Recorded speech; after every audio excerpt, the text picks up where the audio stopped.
in the third of 4 calls on the what to say in 2018. So if you go back to the first call that we had, we were talking about real estate sales as a setup. So knowing that every conversation is really trying to set them up for the next step in the process, and understanding that we as agents do this every single day. So we can quickly look at someone's goals or look at someone's plan and probably tell them very quickly what they need to do right then and there. But with most clients, you have to kind of take them along for the ride. Otherwise, they're going to, they're going to think it's just not that easy. But when it's something that you do every single day, it becomes very clear. But we have to set the conversation up the correct way. Then last week we talked about the assumptions that you want to make, and the assumptions that you want to make about property owners, that they all want to sell. It's just a matter of what time and when the timing's right, based on what they do and what they do if they didn't own the property. And then also talked a little bit about the framework that you want to follow for turning leads into appointments, going through and identifying, what was the original plan. We know everybody has an original plan when they buy a property. Then the market comes along, and whatever happens in the market, usually, because most people can't guess exactly what's going to happen in the market, then it's different from what the person's plan was. So that should require them to come up with a new plan. And so going through that framework, if you understand those assumptions and the framework for asking questions on how to turn leads into appointments, then you'll have a better understanding of how to get to motivation and the questions that you have to ask. Which brings us to call number 3, where we're going to talk about the 3 things that the conversation around the 3 things that keep a property from selling. But I'm going to approach it from a marketing standpoint. So this is really, I called this, there are only 3 things that keep a property from selling, a marketing conversation, because that is the critical one when it comes to initially pricing a property or price reductions, or when you actually get an offer and you're negotiating. This concept, these conversations come up all the time with sellers. So it's really good to understand it from a marketing perspective. So it's just not always about, having to be the best priced property out there.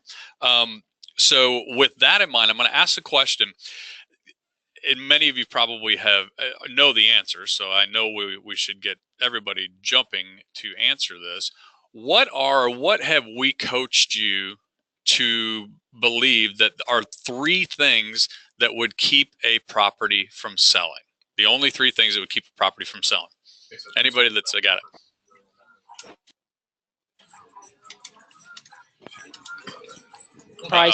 Being vastly overpriced. Okay. What'd you say? What you got, Sergey? Price, condition, marketing. Price of the property, the condition of the property, or the marketing / exposure, because I want to separate those for our call so you guys really kind of understand the difference. So when we're talking about what's going to keep it from selling, price, condition, or exposure. And then we'll wrap it up together in how that plays into the marketing. So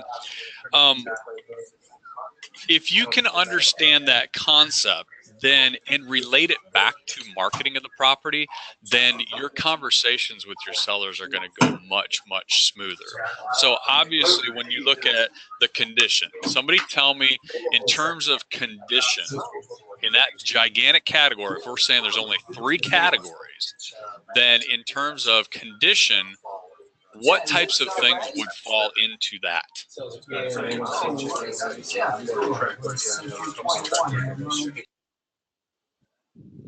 Okay, remember, this is a crowd participation. What types of things would fall into the general category? If we can only put everything into price, condition, or exposure, what types of things would roll into condition? Upgrades, location of the property. Okay. Age of appliances and/or mechanicals. Okay. Mechanicals, appliances, location of the property. What about, what's that? Smell. Yeah, definitely. What about functionality? Like just when you go in a place, you're like, yeah, it's it's a great home and stuff, but you look at it and it's been chopped up into 8 bedrooms in a 1,600 square foot home.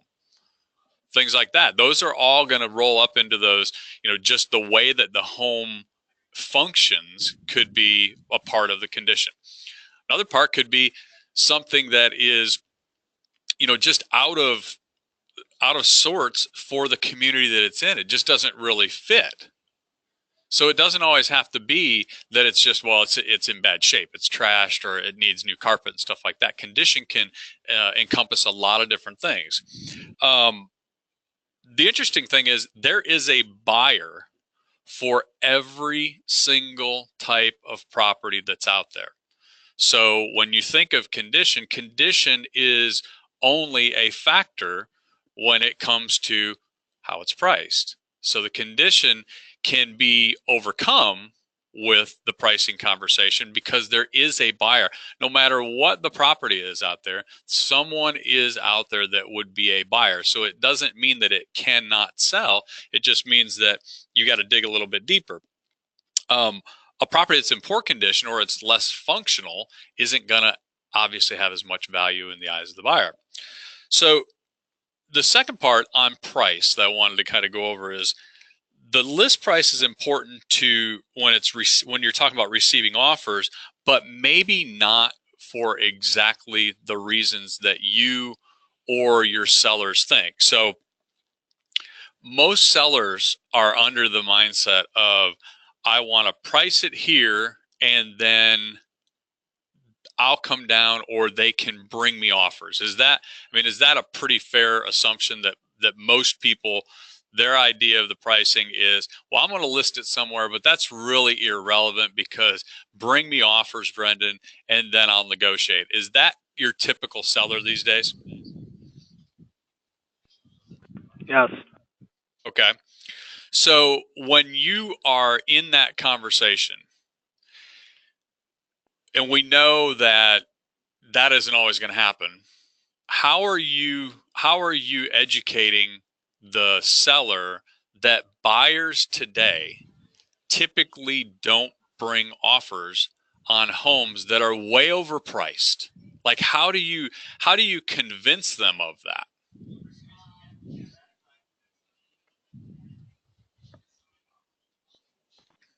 I just like to explain that there's, with the internet and all the information available, people aren't generally coming in and throwing out offers on that would be a bad buy. Everybody has access to the same information, and if their buyer's agent is doing anything what they should be doing, they're pretty educated on what the house should be selling for. And people buying, way overpriced properties just doesn't really happen because there's too much access to information. Okay. Generally, that usually kind of explains it to them. Okay. Was there a time that that it wasn't that way? Like, was there a time where we got maybe more offers on properties that, would be seen as overpriced? Oh, yeah. Okay. And tell me the difference between maybe now versus that time. Access to information. Like in the past, there was no internet to, do your research and, see what the prices were. In the past, because there was no internet, basically you'd walk into an office, say, hey, here's what I'm looking for. The agent will go, hey, I got these properties, and show them, and then whatever you really like, then you'll, make an offer based on what they're asking. Exactly. So you guys are, you guys have been exposed to this conversation and have thought through this process. And this is exactly what I'm talking about. So let's go back for those that haven't heard this or haven't really thought about this. Go back just in your mind 12 years ago. So 12 years ago was 2006. Now, of course, the internet was around, but let's just think about 12 years ago, if you were going to be shopping for homes and you were coming from, let's say you're moving to Myrtle Beach or Charleston from Charlotte, then how are you going to decide the homes that you were going to actually go see when you got into town? You're going to take your buying trip down there or a shopping trip. How were you going to find those properties? And this can be anybody, especially if you bought a property 10, 15, 20, 30 years ago, then tell me what happened at that point. How did you purchase? That was before I got into the business, but I assumed you called a real estate office. You didn't really start on the internet as much. Now I feel like everybody starts on public websites, Zillow, Trillia, Realtor.com, whatever, and then contacts an agent after the fact. I feel like in the past it was probably the other way around, or the public information just wasn't nearly as accessible. Yep. So I bought my first property. My wife and I bought in 1998, and we went to a buyer's seminar, like a real estate seminar on buying houses, first time buyers and stuff, and got connected with an agent. The agent called, said, "What are you looking for?" And we kind of told him, and we didn't really know. And I'm sure he had, thought we were no way we were ever going to buy. And so he actually just faxed over a list of, I think he might have actually made us go pick it up, probably. Picked up a list of probably 25 different addresses printed out on a sheet. And he said, you know what, you guys go drive around, because the first thing that you want to know is whether or not you even want to live in the neighborhood on these homes that, before we look at them. So go drive around and take a look at these homes and then highlight the ones that you think that you'd actually consider living in the neighborhood. So we went through and we had the 25 homes on the list, and we probably eliminated at least 15 of them for exactly the reason he said. No way we're going to live there. And then we set an appointment to see the next one. But we had to go through that agent. Now, we could drive by and we saw some for sale by owners and stuff like that. We put those on the list, but we had to get that information from that seller or from that agent. So our search process was completely reliant on what was going on. And we saw the whole list of prices that were in line with what we were kind of looking for, but we knew nothing about what that property was worth. Zero, nothing about it. So you could not go and shop from coast to coast, looking at real estate, doing research, even 10 years ago. It just didn't exist. So you didn't have that much information for you. You couldn't find Zestimates. There was no such thing as a Zestimate. There were county records, but they weren't easily accessible. So when we decided, okay, these are the 10 that we want to look at, we couldn't go and say, all right, well, let's see what they paid for it. Or let's go ahead and click on this little map and see if any of them nearby have sold in the last couple of years to try to get a comparison. 100% reliant on what that agent was giving us for information. And then we had to kind of go through and interpret it and ask them questions and see what they thought. You had to actually go in a house to find out what the property looked like inside.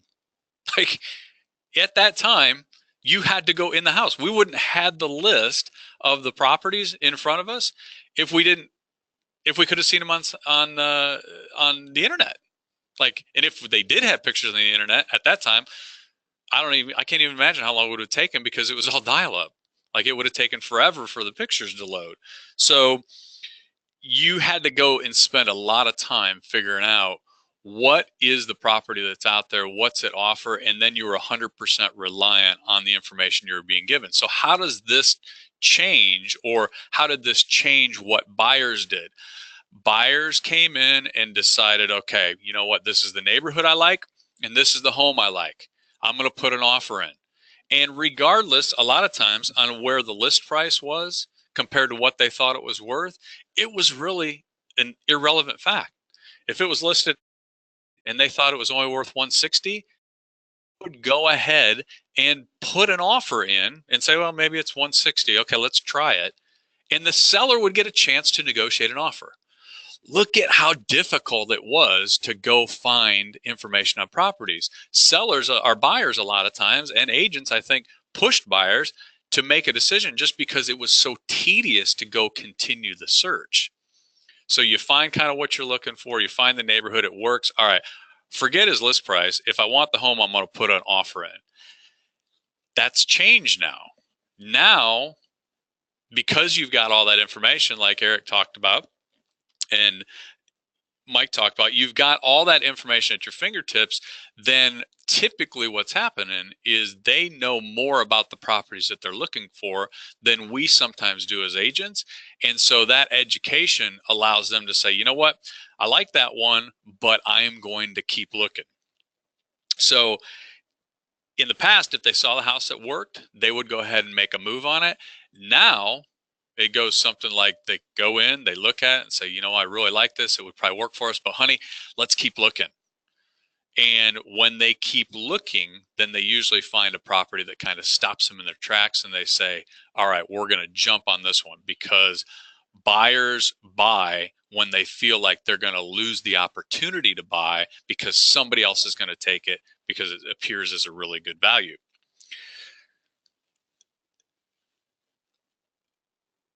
They don't typically put offers on properties that they feel like are going to be around because they're overpriced, because they've got the fear that they're going to miss something.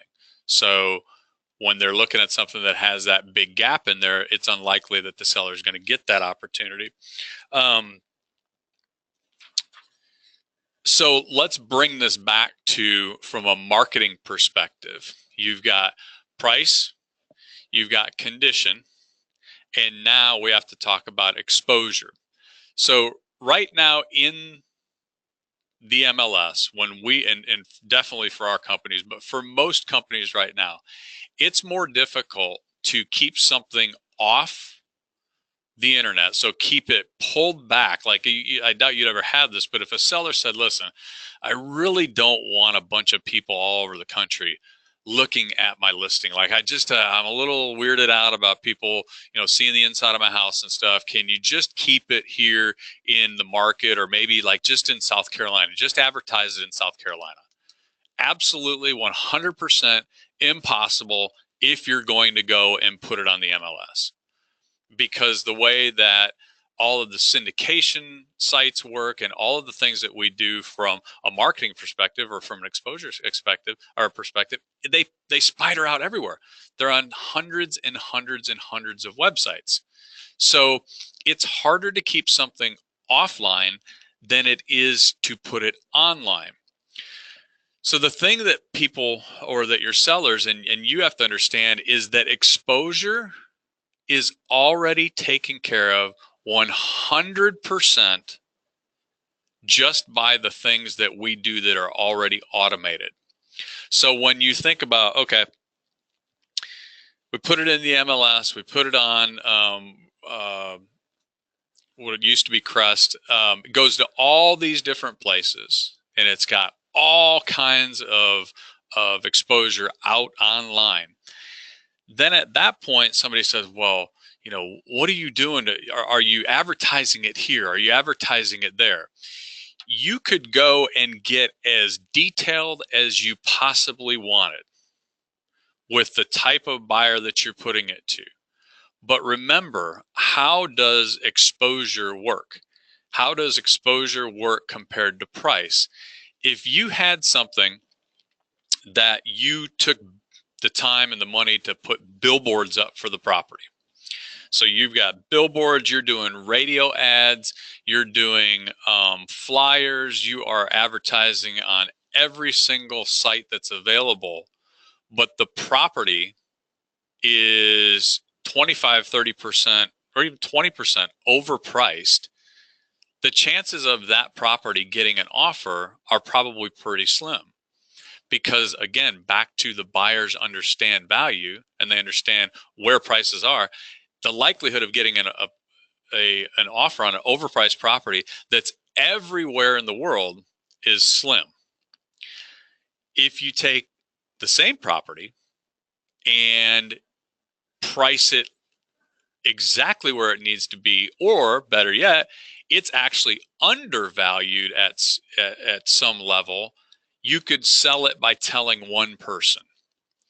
So you've got two extremes. You can advertise it to hundreds of thousands of people. If it's overpriced, it doesn't sell.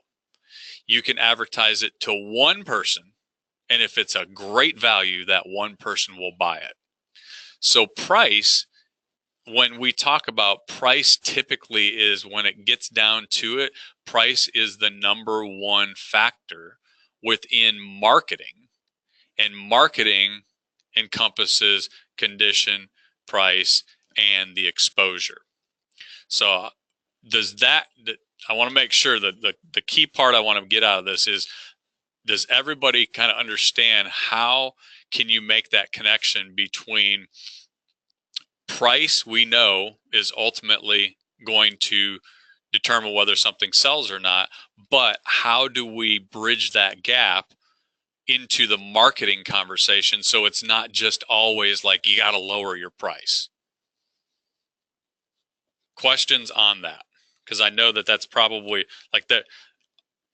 I know that when we take properties that are overpriced and they don't sell, or when we have price reductions and they don't work, or when we have offers and the negotiation doesn't work out, then a lot of times that's because there are gaps in this conversation. So I want to make sure I understand what questions do we have so you can really work on this part of the conversation. So what things are you thinking about right now? What questions do you have on the pricing as it relates to marketing exposure?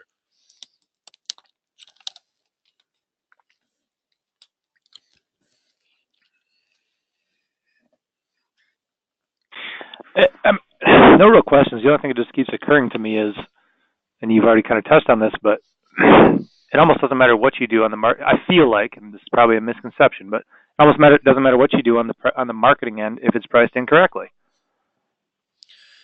Yeah, I think that's probably a fair statement. So give me an example of, or give me a one of the typical things that a seller would push back on in terms of marketing that you're talking about. Like, well, if I did this, do you think this would make a difference? So give me an example on that.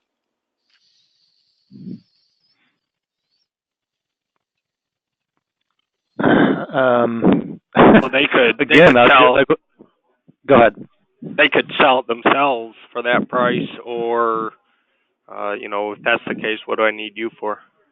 Okay, so let's talk about for sale by owners. That's a good point. So for sale by owner, what can they do that, or what are we doing that they're not in terms of exposure? Most of them.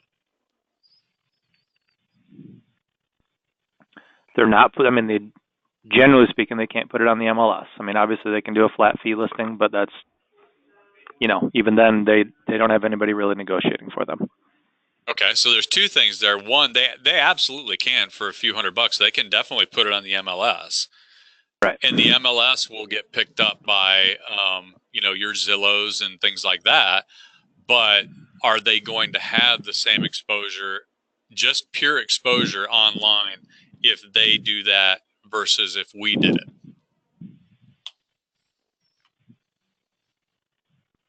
No. Okay. So the answer is no. They are not going to, because those, assist to sell in those places, they're not doing the syndication type marketing that most big companies are doing. So they aren't going to get the actual eyes on it. But here's the other piece of this, and this is exposure. Who is it getting exposed to when you're for sale by owner? Whoever drives by. Yeah, but just assume that we're putting it in. What's the difference in my listing that's at 121 Chestnut Street and the for sale by, and it's listed with me and what we're doing, and then 123 Chestnut Street is out there as a for sale by owner, and they put it in the MLS. For the people that are out there, i.e. agents, what's the difference in how that home is appearing to potential buyers and agents versus the one that I've got?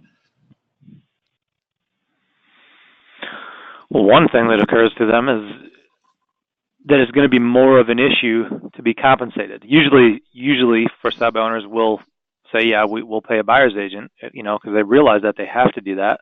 But it's a lot more easy. You know you're going to get paid if you're looking at yours versus theirs. You don't even have to have that conversation. Yeah, absolutely. So if you've got a buyer's agent that's out there and they got two homes that are essentially the same and they're going to get paid pretty much the same on them, then most of the time they're going to go want to work with another agent who's at least licensed, or they got somebody in their office that can help them, because anybody that has brought an offer to a for sale by owner knows that you regardless of who you represent, you are going to be doing more work on that transaction than if you had a professional partner on the other end of the deal. So exposure doesn't always have to be quantity. Exposure can be quality. So that is one of the differences, where if a FSBO is talking about this, then here's what you're getting. No, yeah, you put it on the MLS. You can you can put it to 5,000 more websites if you want. But the quality of the exposure is going to be different, and that's one of the reasons. So what else, or what other things do you think that could come up where the marketing piece of it could be pushed back from the seller, saying, do this. This is why it's not working, when we know ultimately it's probably price related. It's always a function of the price versus what they're buying. Open house. They can say, why don't you just go ahead and do the open house? Open house. Good. So how would you combat that, Sergey? Because I know you have got the logical objection handler for that. So how does that conversation work? Well, I would try to explain them that if the buyers out there, they typically work with an agent and they prefer private showing. So, I mean, when they can, open the cabinets, open the, touch the feel, just kind of imagine that them, living there in that house.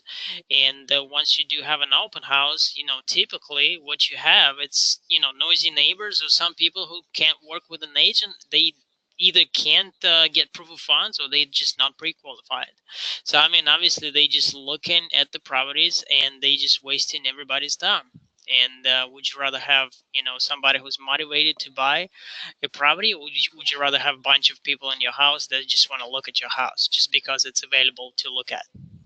Yeah, very good. So do you think then that when it comes to the activities that we are doing, or that we're being asked to do, that we know are probably not going to affect the saleability of something that's overpriced, when it comes to those, do you think that the buyer, or that the seller, when they're talking about, hey, will you do open houses, or maybe I'm just trying it on my own, do you think that they're talking about, when it comes to the exposure, do you think that they're wanting more quantity or more quality? Like in your example, Sergey, what are they asking for? Quality. You think they're asking for quality when they do open houses? Quantity. Yeah, absolutely. So they're thinking, their logic is that, what about all the people that come out on Sunday? They're buyers. How do I know that the websites, and Sergey says 90% of the people start their search on the internet. How do I know that one of those 10% aren't the people out going on open houses, and they're going to be the ones that buy my property? So their question is, Sergey, you're not hitting 100%. We have to go after more quantity.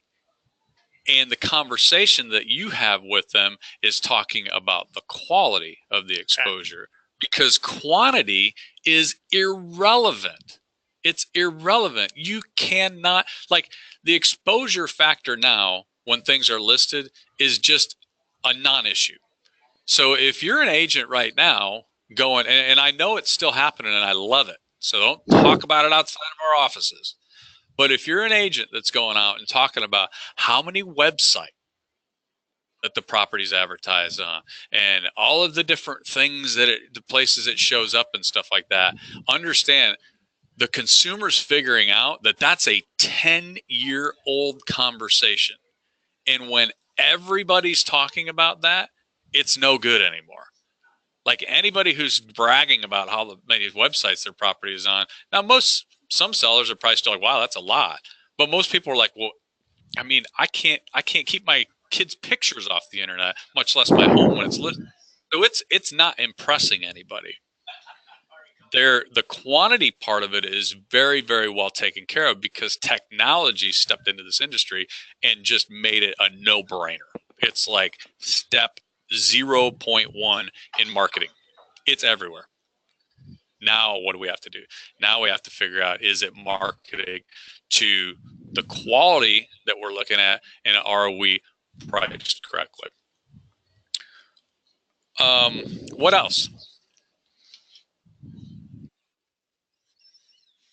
Trust in a professional more than individual selling his own home. Okay, tell me about. Give me an example, or explain that a little bit. Well, like agents are licensed; they're required by law to do certain, to be honest, forthright on everything. Where a person selling their own home isn't required to do that. Yeah, So absolutely. So the there's trust another factors, example. it's kind of like going to a new car dealership and buying a used car, or buying a used car off of Craigslist, where you're going to pay more money for. The dealership has checked the car out, where the other guy's just selling it for whatever. He can tell you whatever he wants. Mm-hmm. Hasn't been checked out at all. Yeah, so that goes to the quality of the exposure that you're going to get with somebody versus, again, just they can do what we're going to do. So when you're having pricing conversations, the last part or last piece of this is, I asked early in the call, what are the three things that are going to keep a property or could keep a property from selling? And we said condition, price, and exposure. The reason that it always comes down to price is because within marketing, all of those three factors go into the marketing of the property. You have to have a property that is somebody wants, and we know that someone will buy every single property. Condition can be overcome by price. Exposure is taken care of. So when the last thing left is price, that doesn't mean that the only thing that has to happen is price it low and it will sell. It means the biggest factor within marketing happens to be price. And the only way that, or the easiest way for people to understand that is, show me an overpriced property that has been advertised among the masses that doesn't sell, and give me an example of something where it's priced right on the button, or a little bit below, and somebody would buy it in 5 seconds to the first bidder. Now, most most sellers don't want to sell in 5 minutes. They want to be able to create a lot of demand for it and get the best buyer for it. But there's a point where when you go too far beyond where you need to be in terms of the pricing, then you're going to actually eliminate people and push them to other properties that they can move on to. So the assignment for this call, I know it's been a busy week, a lot of weather issues, but I didn't get any. I don't think I got any assignments from last week. If I did and I missed yours, I apologize, but I didn't get very many. For this week, what I want you to do is, in your own words, bring it into the conversation, what we talked about with how technology has changed and people have all the information available. I want you to come up with, in your own words, explain to me as a seller why the difference in why buyers today just don't put offers on properties that they believe are overpriced. So incorporate, the way that it used to work, that was 100% true. And understand, when you're talking with people that are, 40, 50, 60 years old, this has only changed in the last 8 to 10 years. So their reality, especially if they've been in their home that long, their reality is, listen, if there's all this stuff going on and so many buyers, then when they see my home, somebody's going to want it and I'm going to get an offer. and then I'll negotiate. Changed. So come up with how do you get that conversation across to them that because of technology and the way that people have the information available to them, if you're overpriced, you are likely not going to see offers. And if we've already gone a period of time and haven't seen offers, there's the proof. And then the other part that I would say is make sure that you have that kind of conversation in your head before it comes up, because this is a huge part of the future pacing your sellers when you take the listing. So if they know about this when you're listing the property, say, listen, you may not realize how times have kind of changed, and we don't just get offers. If we go a certain period of time and it's overpriced, we may not get them like we would have 10, 15 years ago. Here's why. Have that conversation early on, and they'll see it as, wow, that he really educated me on the market and how things have changed and helping me out. If you wait until they're asking you, what are you doing wrong, or what do you need to do more of, it will be seen as an excuse. You bring it up and talk about it, it's educational. You wait until they start asking about it, and it becomes an excuse. And the one thing that you can use as support of this, look at just about any part of the market. And I know Eric's run some numbers for our market, and it falls in line. Most of the time, our list to sale price ratio in this market is between like 96 and 97%. Understand that's not because the buyers are becoming so cooperative with the sellers and they're like wanting to give them 96, 97% of the asking price. It's because properties that are too far overpriced, they never even get the opportunity to negotiate the offer. So the list to sales price historically has gotten higher, not because buyers are more cooperative, because the sellers that are overpriced just don't get offers. Okay. Hopefully all that makes sense. And send me those assignments. Again, recap in your words why we don't typically get offers on properties that are overpriced like we used to. And last call for this one will be next week. So everybody have a great week. Thanks.